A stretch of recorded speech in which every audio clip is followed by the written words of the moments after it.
All things considered, I think I would have preferred an asteroid or a nuclear war, some sort of all encompassing event. A supervolcano, maybe? This slow digestion shit is just way too heavy.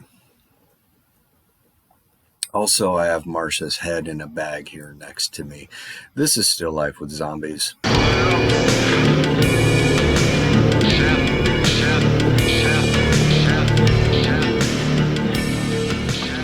So I did something I ordinarily don't do, which is listen to the last episode after I post it. Something I don't. I felt like listening to it. I usually just leave it alone because I'm not a fan of the sound of my own voice, and I don't want to start overanalyzing what I say because what would be the point? It's not like I expect this to go on for very much longer. I'm not trying to grow an audience here, but some of it. See, I've been doing well as far as allowing my anxieties to just come out on this platform, just say whatever. There's probably some therapeutic element to it, and that's cool. But what I said yesterday, revisiting that dead fish thing, I don't know. I got into my own head about it, so I listened to it.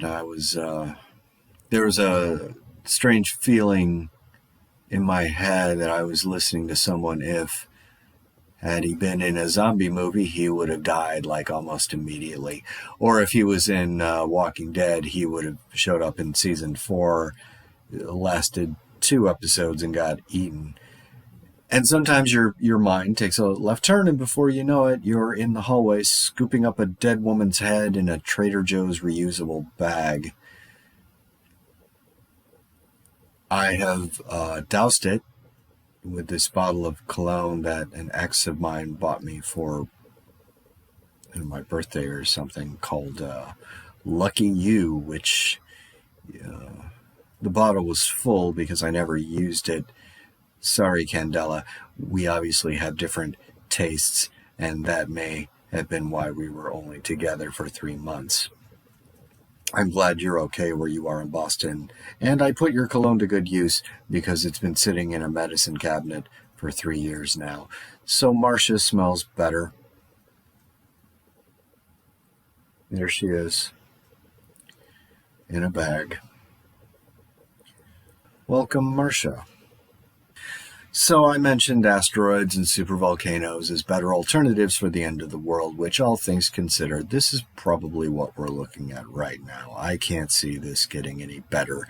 Or if it does get better, then the world is so impossibly wrecked that it will never be what it was. See Mad Max or any number of movies that address this subject. I find myself in the unenviable position of agreeing with something Tucker Carlson said. Though I do not fall in line with his motivations, they are foreign to me, but yeah, nuclear war against zombies. Why not? Do some strategic aiming or whatever in places that are most congested and wipe out as many as possible. There's this weird competition between the left and the right, which nobody really talks about because there's enough bad blood there that we have so much more to talk about, and we prove it on a daily basis because the news tells us about it, and politicians ride the train as far and as fast as they can, and sometimes it's just whining over bullshit, and sometimes it's life and death, but the lines are so blurred that who can tell anymore what weight anything has beyond our own opinions? Now, I am on the left, and that should be pretty obvious by now. But that's neither here nor there. Getting back to what I was saying about the competition, the weird one, it's something I started noticing when there was that, during 2012, and everybody wondered if the world would end because the Mayans were right with their calendar thing. So Hollywood, being Hollywood, put out some movies about the world ending. And there was also...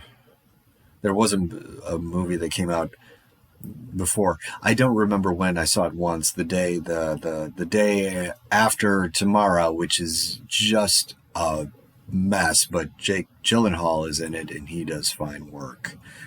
Did you see him in Nightcrawler? He's really good in that. Yeah. Anyway, so yeah, I'm not interested in debating what climate change could do us or has been doing to us. As far as I'm concerned, we won't have the chance to see what it would do because this whole other thing is happening. Okay. But I think that the political divide also includes how the world is supposed to end, and we see it best displayed with movies like Day After Tomorrow or 2012, or people quoting the Book of Revelations or the Book of Revelation, whatever it's called. I've heard it used both ways, no harm, no foul. So either the world ends, let's forget about the zombie thing for a moment. So the world ends either with climate change or flooding or migration from uninhabitable areas, and it's too hot in Florida, that whole thing, or Jesus reappears with a. I read it last night again because I wanted to talk about it. I have a NIV Bible that I bought for $6.99 at B&N. It has sailboats on the cover. Nice. I bought it because if my parents were going to be all in on it, then I wanted to know what they were reading or not reading, because I'm not certain that people who like the Bible actually have read the whole thing. They just listen to a preacher talk about the good bits, ignoring the more problematic areas. This would be a 2-hour show if I got into all that. Anyway, but Revelations. Okay, so the world ends or starts to end, and so Jesus comes back with a sword coming out of his mouth and bronze feet. It's a very visual tale. At some point, he is seen as a lamb with blood on him, and despite all the symbolism aside, this, like many other things in life, is subject to interpretation. I'm not going to get into it, or the videos on YouTube I saw to get a sense of how believers represent all this. I will say that there's not a lot of production values going on. There's certainly no zombies. And by the way, even though I get a sense from some people I may or may not be related to that this means the earth is doomed, but that's not really what it says. It says that the earth will eventually, after 1,000 years of plagues and destruction and all that, then there's a new earth where everybody lives like hippies and everybody loves God, or more likely are just scared to death of him, and rightly so. But it's not complete destruction, or heaven and earth will be one, which in my mind just means it's heaven and earth is just a part of it, whatever. Let me circle back. The point is the political spectrum is so somebody has to win. It's all about winning. It's about who was right in the end. Somebody gets to say, I told you so, be that nature just tearing us a new one because we like things that ultimately do more harm than good. Or God says, here's a big lion, snake, scorpion hybrid with all the production values. Take that, humanity. See you on the other side. You're going to love the third act. There's a happy ending. Everybody loves me and no one has sex anymore and we're all farmers. Yay. Frankly, this is one of those things that bothers me, as being part of some eternal contest between two different mindsets. Just the right to say, I told you so, while people are suffering and dying. Now, if you're on the left, this is a solvable problem, or at least it was. They keep telling us that it's either too late, or we have to start now, or yesterday, or we can just delay the inevitable so Elon Musk has time to figure out how we can live on the moon instead of taking all that wealth to fix this place. He and Grimes had a kid. Did you know that? Grimes. I know it happened a couple years ago, but I'm so, that messes with my mind, man. Doesn't matter. Going back, if you're on the right, this problem seems unsolvable because, one, it's prophecy, and Actually, it's not unsolvable, not completely, because if you manage to make every person in the world a Christian, I'm not clear on how that would work logistically. Like, if someone managed to convince every single person on earth that Jesus was the guy, then does God suddenly come down ready to unleash his trumpets and his bowls? But everybody here is now on board, so does he just go, well, I guess everything's okay. It's a shame because I was really looking forward to this. It was going to be a show. I mean it. I spent a lot of time designing all the dragon thing and the Whore of Babylon. I finally got Angelina Jolie to accept the role. I loved her work in Maleficent. But I guess that's out. So carry on, I guess. Nice work. Good job. Let me know if anybody starts having impure thoughts. This may be a postponement. You never know. You humans are prone to being awful. So keep me posted.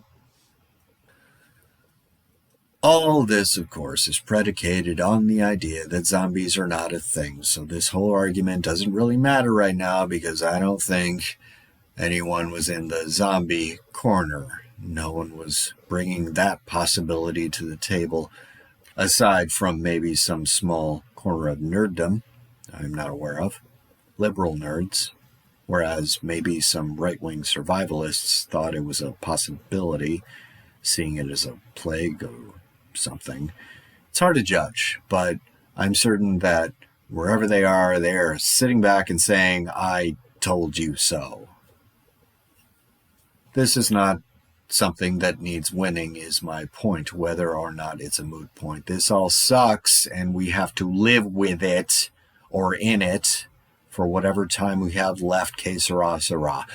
I think at the base of it, it may be just some secret desire to not die alone.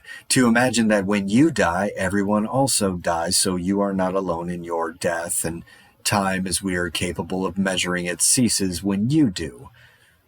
There is comfort in not dealing with FOMO, I guess. That you are not in a group of people running away from zombies and then you get caught, and while you are being eaten, you can see everyone else getting away and you're like, oh man, why me? I was in this whole group. I wasn't even the slowest. How come they get away? Oh, cruel fate. If only an asteroid the size of Asia could have come down and destroyed everything in one big boom so that I may not be torn open by these zombies. Munch, munch, munch.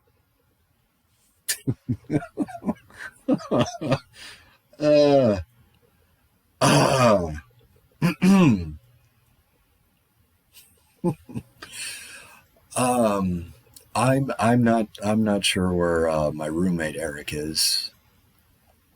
Last text I received from him was, I'll read it. Found a bar, maybe I'll hang here for a while. Lol. That was earlier this morning. He didn't respond to my reply, which was, I like to think of as encouraging, but it's hard to establish tone in a text, and I'm not a big fan of emojis. So, Marsha's head is in this bag here. I have the top closed so I don't have to look at her, though. If I don't look at her, take her in, then there was hardly a point in having fetched her head in the first place. So, if this is how life is, then start getting used to it. I've spent many an hour looking down at the destruction from the safety of my roof, but I have been doing so without my contact lenses in. Not just to keep them around longer, because it will suck when I run out of solution, but I just don't want to see it clearly in all its high-def awfulness. I see blurs instead of what it is. For the moment, I need that filter, but I have contacts in now, and if this is what life is now, then why not get used to it? So let's take a peek.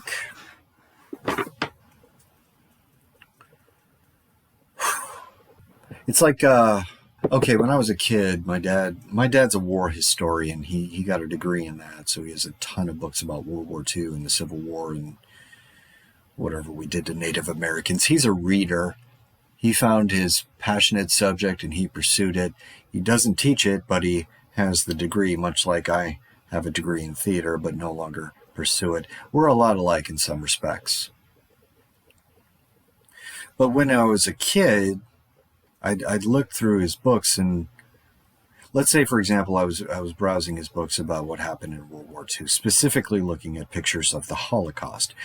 And let's say I'm 6, and I'm looking at pictures of mass graves and wholly decimated human beings, Halloween skeletons with skin. That's what I'm perceiving. But because there was a distance there provided by the black and white film used to photograph these unconscionably horrible events that were perpetuated by human beings that I cannot. There's no scientific separation there at a genetic level. We are more than capable of doing these things, and we have done these things. We share 99% of the same DNA with monkeys, but we share 100% of the same DNA, give or take, with Hitler. It's what humans are built with. So yeah, I looked at these photographs in these books, taking in whatever my small 6-year-old or so brain could handle, but always with that filter and always with the conceit, or no, the idea that somehow it wasn't what I was looking at wasn't in reality. It happened, yep, but the pictures were black and white, so I wasn't seeing it for what it was. If they had been in crystal clear, shot with an iPhone, then that's a different takeaway. That's my dad putting those books on a higher shelf, or just not allowing me into his study, whatever it would take to keep me from seeing the vividness of it, the reality of it, because we would have had to talk about it, I guess. Maybe. Gotta grow up sometime. So I'm going to open this bag and take a look at Marcia.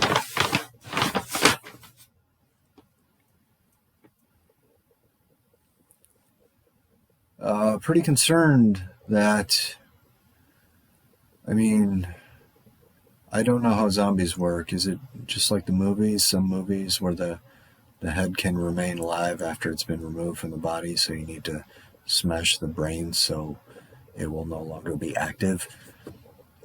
Marcia didn't have any reaction when I scooped her up into the bag, but she may have been sleeping, worn out by having her head removed by a kicked-in door. What are the rules? Is she like a slumbering parakeet right now and will wake up once I open the bag?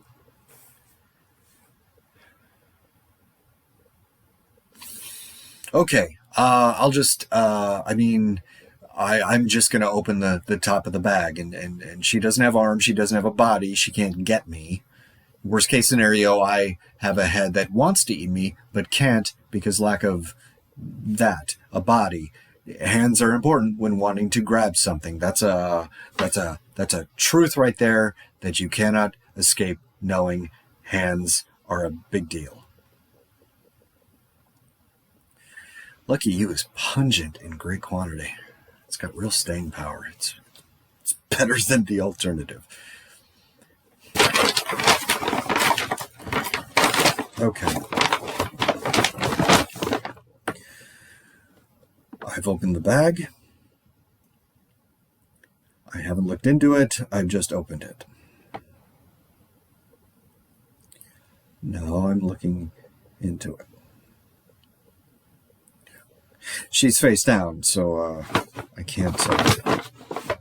Hold on.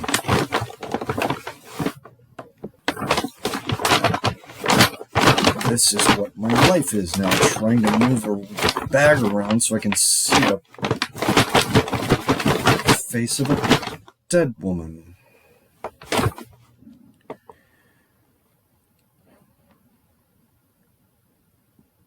Hi, Marcia. There you are. You're,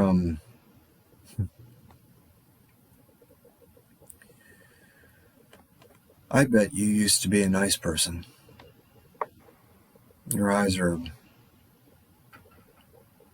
milky, but they look kind. Really thick eyebrows. Didn't notice that before. I heard recently that big eyebrows are a sign of narcissism, but I'm not sure what science that's being based on. I choose to believe that you are a nice person. I feel like I'm doing a Deadwood thing. Did you see Deadwood before you died? Really good show. Can't recommend it enough. So, I'm going to, once I'm done here, I'm going to put you outside. Sorry. It's not personal. I know you wanted to eat me before. That's your thing. I get it. But yeah, I'm not going to keep you in here. But thank you. You've been helpful, or no help at all. Let's see how I feel in a few hours.